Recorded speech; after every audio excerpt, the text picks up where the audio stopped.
소망 있는 가정이 됩시다. 너무 잘 오셨습니다. 오늘은 맥추감사 주일이고 7월의 첫 번째 주일입니다. 그러니까 하반기를 시작하는 날이죠.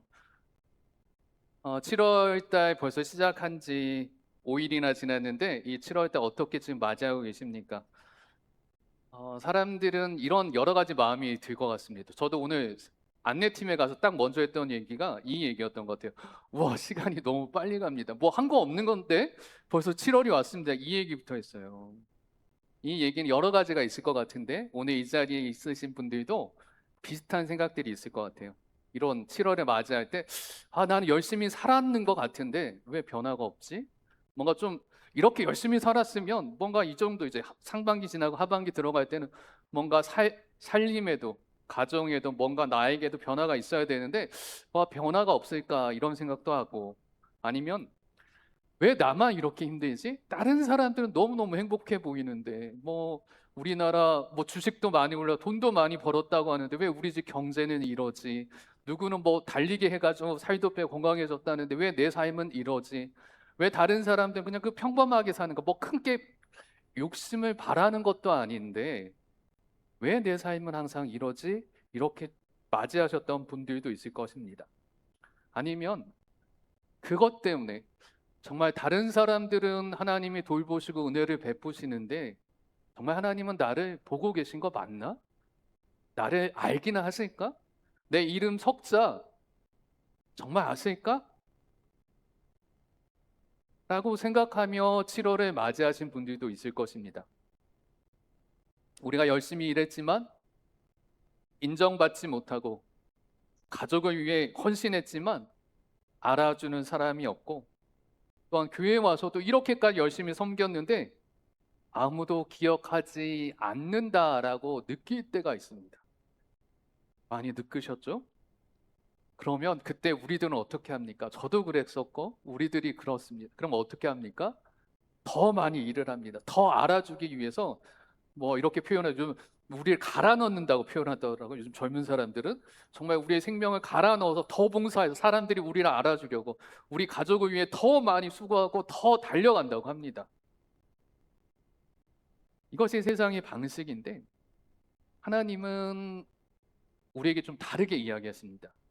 이 7월 첫째 주 또 맥주 감사 주를 맞이하여 세상에서도 그렇게 요구하지만 우리도 그렇게 생각하고 달려왔었는데 그렇게 열심히 달려온 우리에게 하나님 어떻게 말씀하시는지 오늘 말씀을 통해 보고 우리가 다시 한번 위로를 얻고 새 힘을 얻는 이 맥주 감사 주일이 되시기를 주님의 이름으로 축원합니다.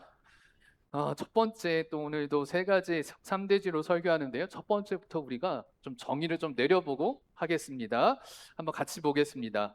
하나님은 우리의 모든 수고를 보고 계십니다. 한 번 더. 하나님은 우리의 모든 수고를 보고 계십니다.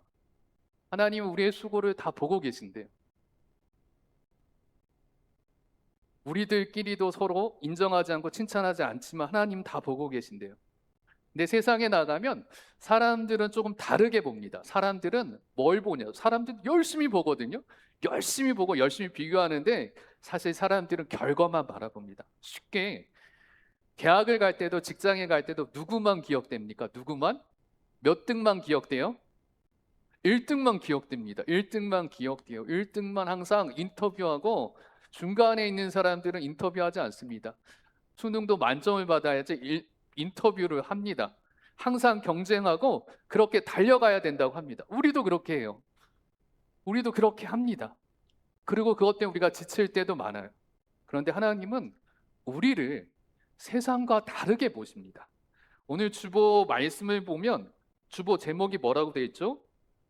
하나님은 당신을 보고 계십니다. 어떻게 읽혀지세요? 어떤 느낌으로 다가오십니까? 하나님은 당신을 보고 계시대요. 어떤 느낌으로 오세요? 얼굴 표정은 딱 제 대답을 확실하게 해주실 분은 우리 김영미 권사님인데 얼굴 표정이 딱 저 느낌으로 받아들였으면 정말 어떤 느낌으로 받아들이셨어요? 제가 대신 대답하고 제가 마음속에 들어갔다 왔거든요. 약간 감시한다는 느낌. 막 이러잖아요. 내가 너를 보고 있어. 내가 너를 보고 이런 표현 하잖아요. watching you 하면 그런 표현인데 영어로 watching you 하면 안 돼. watching over you. 돌보신다는 느낌이에요. 근데 그 14절 오늘 14절 말씀 하나님이 우리를 보고 계신다고 할 때 요즘 언어 때문에 감시한다는 느낌이 있지만 원어를 좀 보도록 할게요. 일단 14절 다시 한번 볼게요. 하나님이 우리를 보신다는 뜻이 성경적으로는 어떤 뜻인지 한번 볼게요. 일단 14절 볼게요. 이는 그가 우리의 체질을 아시며 우리가 단지 먼지뿐임을 기억하심이로다. 한 번 더 읽어볼게요. 오늘 본문이니까 이는 그가 우리의 체질을 아시며 우리가 단지 먼지뿐임을 기억하심이로다. 알 것 같기도 하고 모를 것 같기도 하고 번역이 조금 어렵게 돼 있어요. 근데 직역을 하려다가 그걸 또 의역을 하려다가 또 한자적으로 이게 이해가 될 것 같아서 했는데 이럴 때는 가장 쉽게 성경을 보는 방법은 쓰여진 원어 그대로 가져오면 훨씬 더 편해요. 다음 장을 보여주시면 일단 첫 번째 기억해야 될 거 체질이라는 단어가 있죠. 하나님이 우리의 체질을 아신대요. 체질은 이츠레누라는 히브리어 단어입니다. 체질. 근데 이 체질은 뭐예요? 우리의 체질을 안다. 왠지 한의사 우리 최 장로님이 우리의 체질을 잘 아시잖아요. 이런 느낌으로 받아들이는데 이거하고 조금 달라요. 우리가 알고 있는 이 한자적 단어가 아니라 이츠레누는 제가 밑에다가 이제 적어놔서 한번 같이 읽어볼까요? 토기 장이가 진흙으로 그릇을 빚듯 우리를 만드신 재료와 구조를 의미한다. 그러니까 하나님께서 우리를 만드신 재료와 구조를 안다라는 거예요. 여러분 각자의 성품을 다 안다는 거예요. 어떤 사람은 어떻게 반응하는지, 어떤 사람은 어떻게 행동하는지, 어떤 사람은 어떤 고난에서 쓰러지는지, 아니면 이 정도는 견딜 수 있는지를 사람의 각자를 그 체질을 아신다는 게 이 표현입니다. 그 다음에 아신다라는 단어가 있는데요. 다음 장을 보여주면 키후야다라는 표현이에요. 우리의 체질을 아신다. 근데 이 체질을 아신다라는 말이 그냥 내가 널 알아 정도가 아니라 어떤 표현이냐? 밑에 있는 또 이 단어 뜻을 읽어볼까요? 하나님이 우리의 본질을 완벽하게 인지하고 계심을 뜻합니다. 우리의 본질을 완벽하게 인지하고 계신다는 거예요. 우리가 이런 거죠. 우리가 막 뭔가 열심히 하려고 하는데, 막 기도 생활도 열심히 하려는데, 뭔가 작은 거에 막 넘어지고 쓰러질 때가 있어요. 자신들이 좋아하는 것 때문에 이거 해야 될 일 잘 못하고 쓰러질 때가 있어요. 그런 것까지도 하나님은 우리의 그것들을 어떻게 하신다? 아신다라는 거예요. 그리고 계속 볼까요? 그 다음에 우리가 먼지임을이라고 하는 단어는 키 아파르 아나 후누이라는 단어인데요. 이건 뭐냐? 먼지라는 이 단어가 어디서 쓰여졌냐? 하나님께서 우리를 만드실 때 창세기에서 어떻게 만드시죠? 뭐로 만드셨어요? 흙으로 만드셨다는 그 단어와 같아요. 그러니까 우리가 흙임을 아신다는 거예요. 그래서 이렇게 표현되어 있어요. 또 뜻을 읽어볼게요. 인간의 유한함과 깨어지기 쉬운 연약함을 상징합니다. 우리가 깨어지기 쉬운 존재라는 거, 우리가 넘어지기 쉬운 존재임을 하나님이 이미 아신다라는 거예요. 그리고 마지막에 기억하신다라는 단어로 오늘 본문이 끝났는데 이 단어는 기억하신다는 자쿠루라는 단어인데 뭘 기억하시냐? 어떻게 기억하시냐? 그러니까 기억 똑같은 단어인데 이렇게 기억하신대요. 한번 본문을 볼까요? 하나님께서 앞에 거. 자, 이거 다시 시작. 하나님께서 늘 마음에 두고 있지 않으신다. 하나님이 기억하신다고 할 때는 늘 마음에 두고 그것을 기억하신대요. 다시 이 원래 개역개정을 한번 읽어볼게요. 개역개정을 읽어보시고 제가 번역한 걸 다시 보겠습니다. 개역개정 다음 장을 넘겨주시면 이게 원래 본문입니다. 이 본문을 다시 읽어볼게요. 이는 우리의 체질을 아시며 우리가 단지 먼지뿐임을 기억하심이로다. 그래도 조금 더 있었지만 약간 더 이거 약간 원어 그대로 제가 다시 직역한 거 한번 읽어보겠습니다. 이렇게 번역할 수 있어요. 한번 같이 읽어볼게요. 시작. 창조주이신 하나님은 우리가 진흙으로 빚어진 연약한 존재임을 잘 아시며 우리가 한낱 먼지에 불과한 유한한 존재임을 늘 기억하신다. 이게 이렇게 아까 훨씬 더 직접적으로 오죠? 이거 훨씬 더 쉽게 설명하면 이거예요. 즉 인간의 죄성과 한계를 탓하기보다 야, 너 왜 그렇게 하라고 했는데 내가 너를 십자가에서 구원했는데 왜 또 그러고 있어? 탕자로 받아줬으면 재탕, 삼탕, 사탕 안 해야지. 왜 또 나가서 또 죄 짓고 있어? 이렇게 얘기하시지 않으시고 인간의 죄성과 한계를 탓하기보다 어머니가 자녀를 보듯 우리의 근본적인 연약함을 긍휼히 여기시는 하나님의 자비를 강조하는 성경 본문입니다. 어머니가 아버지들은 좀 화날 때도 저도 아버지다 보니까 우리 아들들이 하면 막 화나는데 엄마들은 다르잖아요. 그러니까 어머니가 자녀를 보듯 이 아이의 한계를 기억하고 그 한계를 탓하기보다 괜찮아, 내가 도와줄게, 일어나 돌보신다는 뜻이 이 말씀 안에 있다라는 거예요. 그래서 하나님은 세상처럼 결과만 보는 것이 아닙니다. 우리의 존재, 근원적인 존재, 과정과 눈물을 보시고 이해하신다라는 거예요. 우리가 그 과정 가운데 눈물이 있었지만 결과는 지금 시험에 빠져 있고 고난에 빠져 있고 넘어져 있고 쓰러져 있어도 그것을 다 이해하시는 분이에요. 우리는 그러지 않잖아요. 결과를 안 가져오면 그것에 네가 노력하지 않아서 더 했어야지 라고 하는데 하나님은 그러지 않으신다라는 본문입니다. 아무도 모르는 기도, 가족을 위한 희생, 교회를 위한 섬김, 믿음을 지키기 위한 눈물, 이 모든 것을 하나님은 알고 계신다는 것입니다. 사람들은 어쩌면 저도 포함했어요. 목사인 저도 여러분에게 수고했다는 말 한마디도 하지 않을 수도 있어요. 그러나 하나님은 여러분의 모든 단 한순간도 놓치지 않고 그 마음에 두고 기억하고 계심을 은혜로 감사하며 기억하시기를 주님의 이름으로 축원합니다. 그래서 하나님은 여러분을 보고 계신다는 그 본문이에요.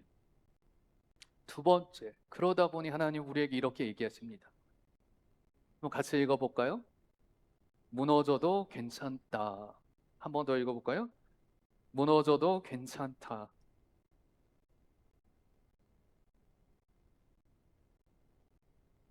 세상은 우리에게 무너지면 안 된다고 합니다. 야, 가장이 무너지면 어떡해? 엄마가 무너지면 어떡해? 이 집안에 내가 무너지면 우리 가정이, 우리 집안이, 우리 자녀들이 무너지는데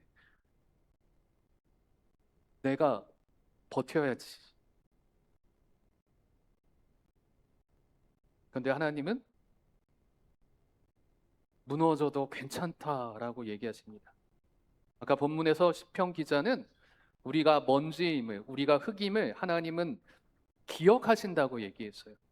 흙이고 먼지란 뜻은 무엇입니까? 우리는 쉽게 지칩니다. 우리는 쉽게 낙심합니다. 우리는 쉽게 눈물을 흘립니다. 남자가 눈물을 흘리면 돼? 라고 하나님은 말씀하시지 않고 하나님은 책망부터 하지 않으시고 우리를 이해하십니다. 제자들이 지쳐서 왔을 때 그들에게 해준 이야기, 그 말씀이 우리에게까지 왔잖아요. 마태복음 11장 28절 우리 함께 읽어볼까요? 수고하고 무거운 짐진 자들아 다 내게로 오라 내가 너희를 쉬게 하리라.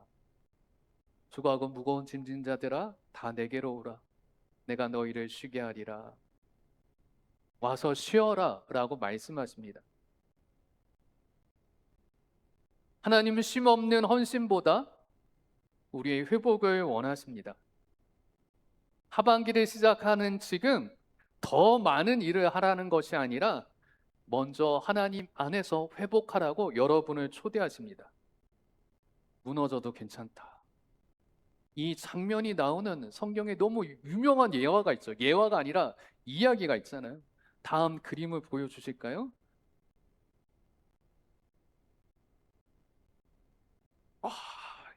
추정을 해보십시오. 이제 옆에 있는 다 그림까지 누구 성경에 나오는 인물이에요. 인물. 성경에 나오는 인물입니다. 누구 같으세요? 오, 나왔어. 엘리야. 정답이 어떻게 하셨어요? 그림에 보면 로뎀 나무가 있고 뒤에 뭐가 있어요? 원래는 보이지는 않아요. 갈멜산과 그 광야에선 보이지는 않지만 그림을 그리는 사람 엘리야를 표현하기 위해서 갈멜산에서 뭐가 내렸어요? 하나님께서 불을 내린 장면을 이제 이 그림 안에 표현하기 위해서 이 사람이 누구다? 그냥 어떻게 나무 밑에 쓰러져 있는 거진가 이러지 않게 하기 위해서 뒤에 갈멜산에서 연기 나는 그림까지 이렇게 그려놓은 거예요. 로뎀 나무에 누워서 쓰러져서 엘리야가 이렇게 얘기합니다. 열왕기상 19장 4절 이렇게 얘기하죠. 한번 같이 읽어볼까요? 자기 자신은 광야로 들어가 하룻길쯤 가서 한 로뎀 나무 아래 앉아서 자기가 죽기를 원하여 이르되 여호와여, 다음 PPT 넘겨주세요. 왜 안 읽으시나 했더니 PPT 넘겨주세요. 방송실 앞에 거. 예. 다시 한번 읽어보겠습니다. 자기 자신은 광야로 들어가 하룻길쯤 가서 한 로뎀 나무 아래에 앉아서 자기가 죽기를 원하여 이르되 여호와여 넉넉하오니 지금 내 생명을 거두시옵소서. 나는 내 조상들보다 낫지 못하리이다 하고.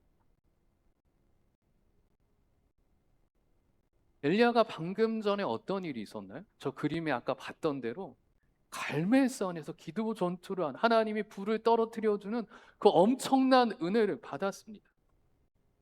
그런데 그가 무너졌어요. 내 조상들보다 낫지 않다. 나는 지금 죽기를 원합니다. 라고 이야기합니다. 그런데 지금 엘리야의 문제는 뭐냐면 이 문제는 믿음이 없는 게 아니에요. 왜?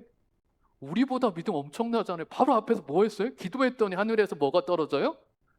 불이 떨어졌잖아요. 불이. 여러분 지금 기도하면 불 떨어뜨릴 수 있나요? 저도 못합니다. 저도 못해요. 방화범으로 잡혀가기도 하고 뭐 특별히 지금 필요도 없기도 못하는데 엘리야는 했잖아요.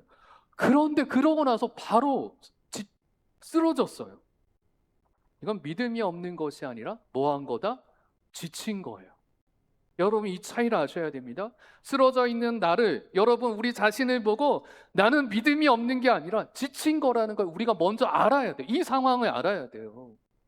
근데 우리가 지친 건데 그래 내가 이러면 안 돼. 내가 믿음이 없는 거야. 더 해야지 더 해야지가 아니라 우리가 이걸 먼저 분석해야 돼요. 내가 지금 어떤 상태다? 지친 상태다. 이 상반기 열심히 달려오셨잖아요. 기도를 많이 해도 지칠 수 있습니다. 믿음이 있어도 마음이 흔들릴 수 있어요. 지친 마음에는, 지친 육신에는 정죄보다 이해가 필요합니다. 그런데 우리는 정죄합니다. 다른 사람이 우리한테 뭐라고 하지 않아도 우리가 우리 자신을 정죄해요. 우리가 우리 자신의 가장 찬란했던 어느 때 믿음에 여하튼 과거 더 나았을 거 아니에요. 일단 젊기도 젊고 힘도 있고 첫사랑 때 뜨겁기도 했고 그것과 비교하니 지금은 어떻게 기도해도 안 되고 무릎 꿇기도 힘들고 그러니까 나를 계속 정죄합니다. 그리고 사단은 우리를 계속 정죄시켜요. 근데 하나님은 그렇게 반응하지 않으십니다.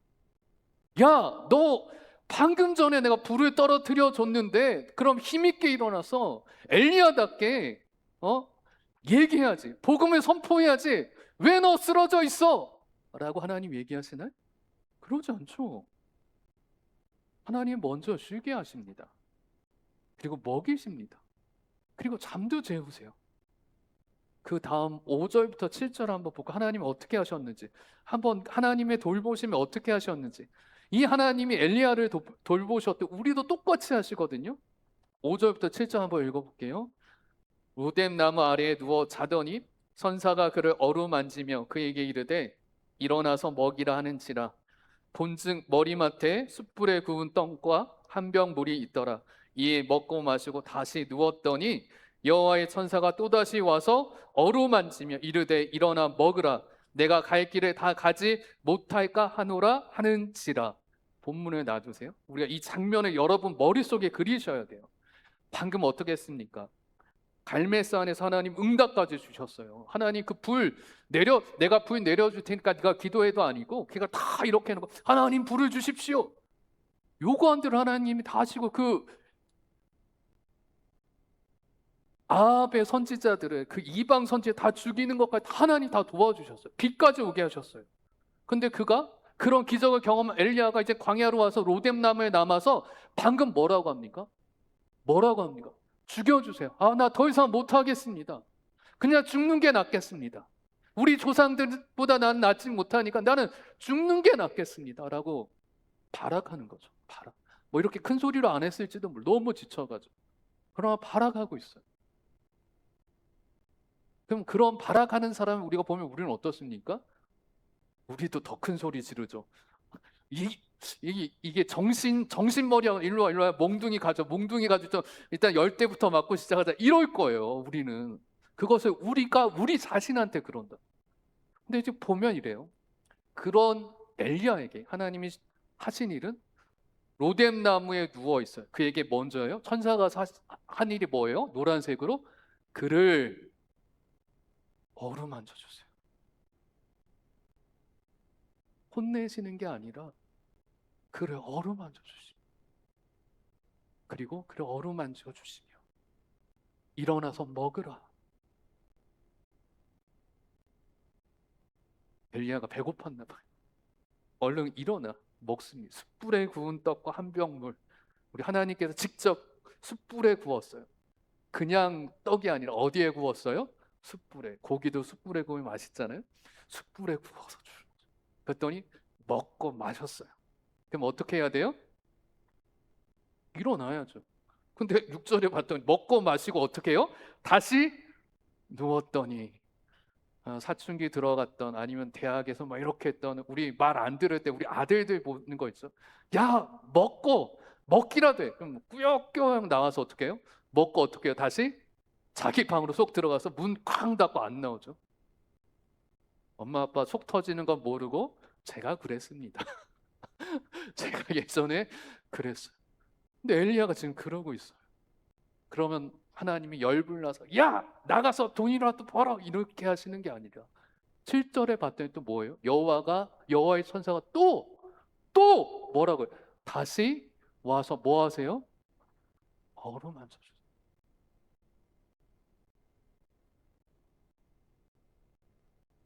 이것이 우리 하나님이십니다. 엘리야에게만 했을까요?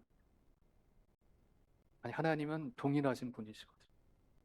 다음 사진 그림 한번 볼까요?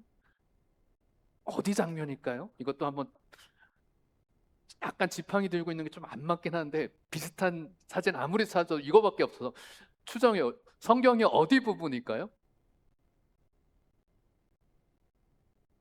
나왔어요. 예, 맞아요. 요한복음 21장 예수님이 베드로와 그 제자들에게 물고기와 떡을 구워주는 먹을 것을 아침 조반에 차려주는 장면이죠. 아침밥을. 근데 이 장면이 앞에 배경을 생각해 보세요. 예수님 십자가 달려 돌아가셨고 부활하셨어요. 그리고 누가 봤어요? 베드로가 봤잖아요. 예루살렘에서 부활하신 예수님을 봤어요. 그럼 어떻게 해야 됩니까? 와, 예수님이 부활하셨다. 야, 너희도 예수님 죽였죠. 예수님 부활하신 예수님의 복음을 전해야 되는데 그는 지금 어디 와 있어요? 다시 고향인 갈릴리로 와서 뭐 하고 있어요? 물고기 잡고 있어요. 부활하신 예수님을 만났는데 이젠 더 힘있게 복음을 선포하고 전도하고 하나님의 일을 해야 되는데 그 일을 다 갖다 버리고 어디로 갔어요? 고향으로 갔어요. 자기 먹고 살겠다고.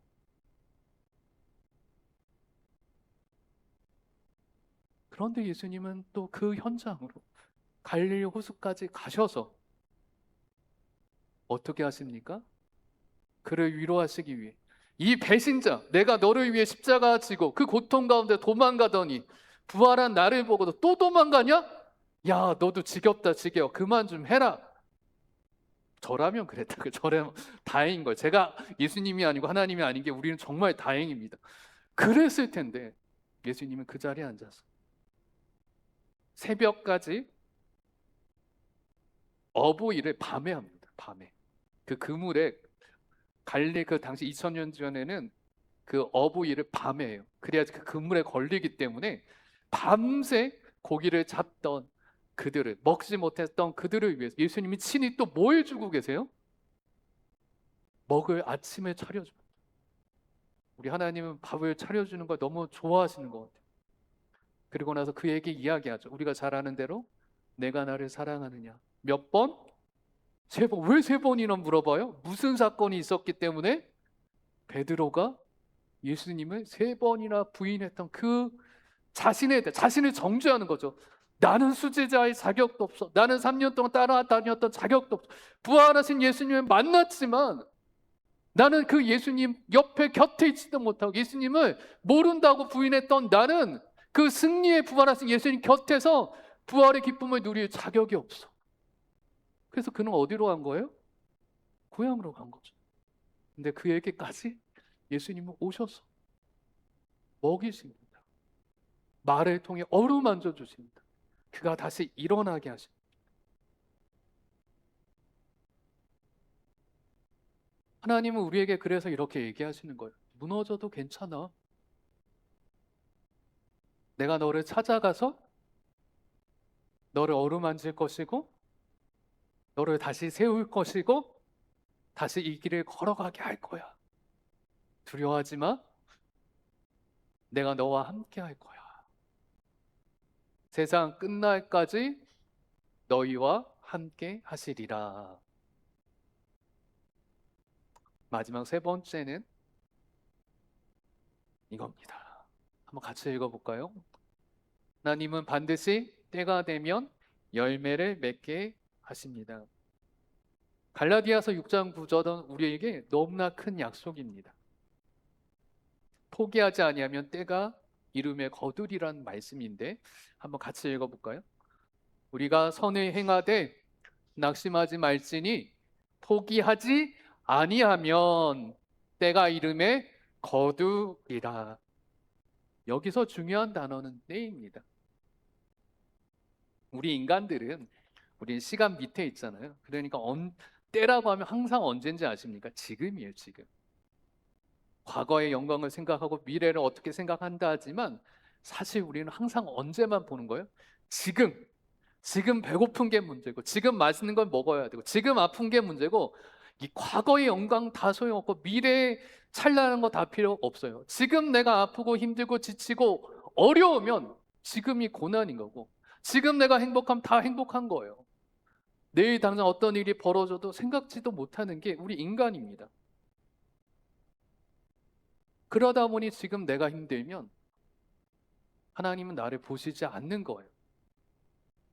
그렇기 때문에 내가 지금 내 문제가 해결되지 않으면 하나님은 전능하시지 않은 겁니다. 내 고난이 지금 당장 해결되지 않으면 하나님은 나를 사랑하지 않으시는 겁니다.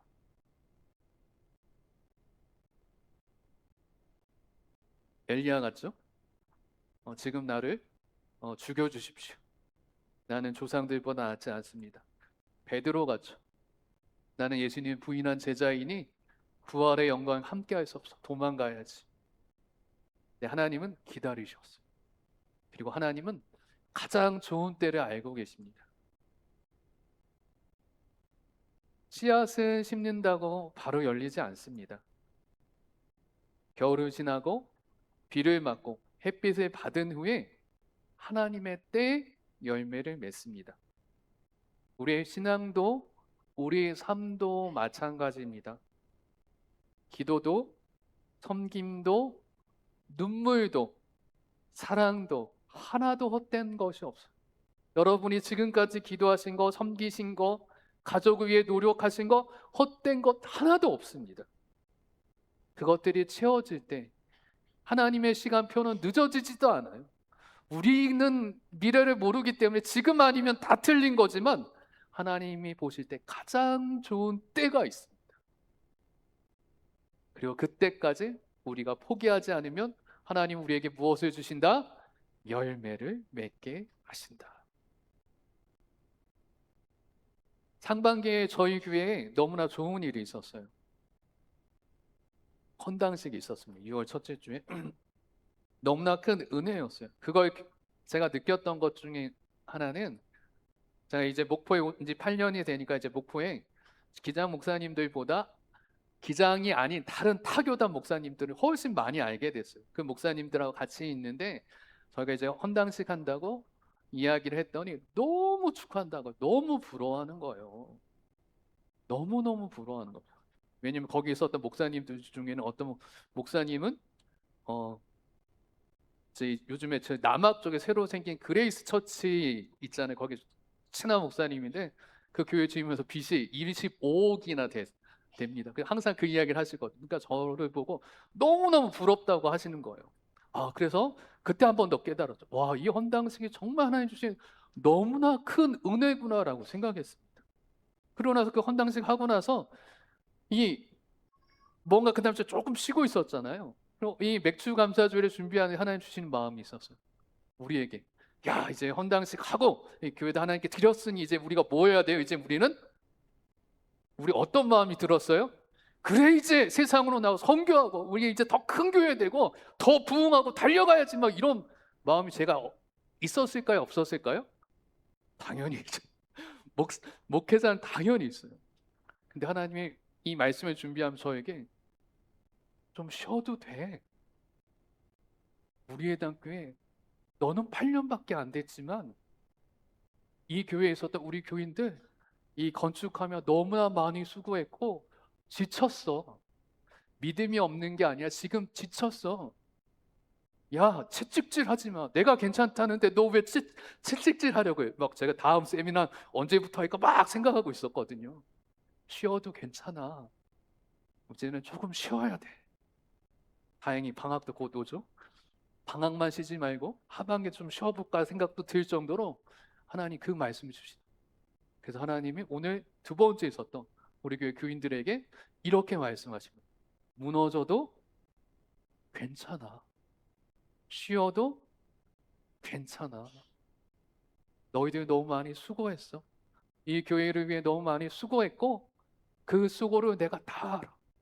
그리고 이제 기다려. 이제 내가 역사할 테니까 기다리고 있어. 대신 어떻게? 포기하지 말고 포기하지 말고 내가 가서 너를 어루만지고 너를 위해 손을 내밀 때 그때 다시 충분히 쉬었을 때 다시 나의 손을 잡고 일어나 보지 않겠니? 라는 마음을 주셨어요. 그래서 지난주 설교가 이렇게 확 바뀐 겁니다. 이번 주 더 감사해야 됩니다. 안 쏘우신 분 어떻습니까? 수요일만 하셔도, 제가 수요일만 해도 이렇게 설교했거든요. 수요일 날 여기 오신 분 한 30명 정도 되는데 제가 그랬거든요. 지난주 수요일에 제가 숙제 내드렸잖아요. 무슨 숙제 드렸죠?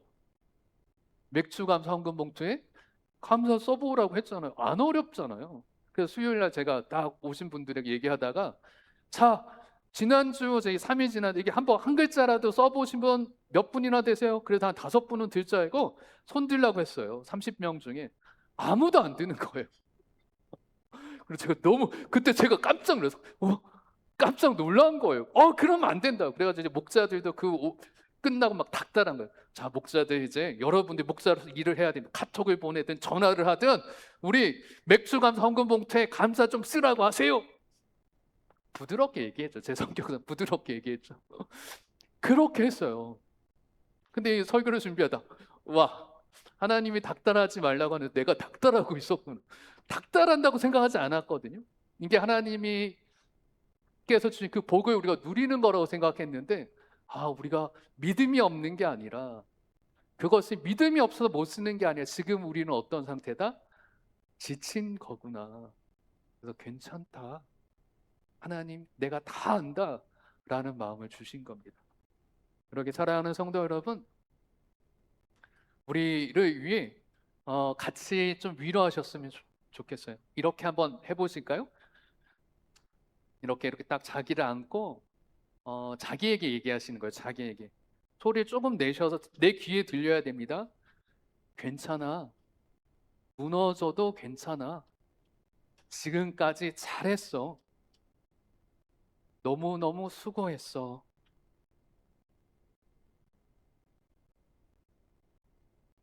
하나님이 여러분을 사랑하십니다. 그러기 걱정하지 마십시오. 특별히 맥주 감사 주일은 성령 강림 주일입니다. 오순절이라고 하죠. 왜 예수님께서 우리에게 성령을 주셨을까요? 우리가 그럴 줄 알았기 때문에. 나를 정죄하고 막 달려가고 더 해야지 라고 할까봐 성령님이 우리에게 보내주셔서 괜찮아. 무너져도 괜찮아. 우리를 어루만지게 하기 위해서 이 맥주절, 이 오순절 우리에게 성령님을 보내주신 겁니다. 그 성령님을 기억하고 그 감사를 기억하면서 이번 한 주는 아니 이 7, 8월까지 이 방학 기간 우리 서로 닥달하지 맙시다. 저한테 얘기를 해야겠죠. 우리 교인들 제가 닥달하지 않겠습니다. 우리 교인들은 숙제도 안 내드릴게요. 좀 쉬십시오. 하나님이 주신 그 심 안에서 나아가셨으면 좋겠습니다. 오늘 이 찬양 부르시면서 오늘 목장에서도 서로 위로하시고 수고했다, 잘했다, 식사하실 때도 이렇게 나아가는 우리가 되었으면 좋겠습니다. 찬양하며 우리 하나님의 은혜를 다시 한번 감사하는 시간 가졌으면 좋겠습니다.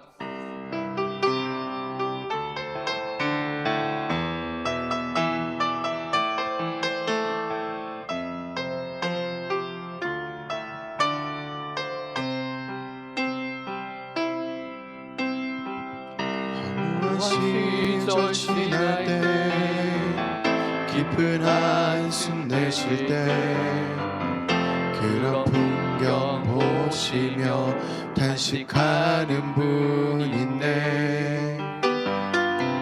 그와 같이 너희를 버려두지 않으리. 내가 너희와 영원히 함께하리라. 한 번 더. 허무한 시절 지날 때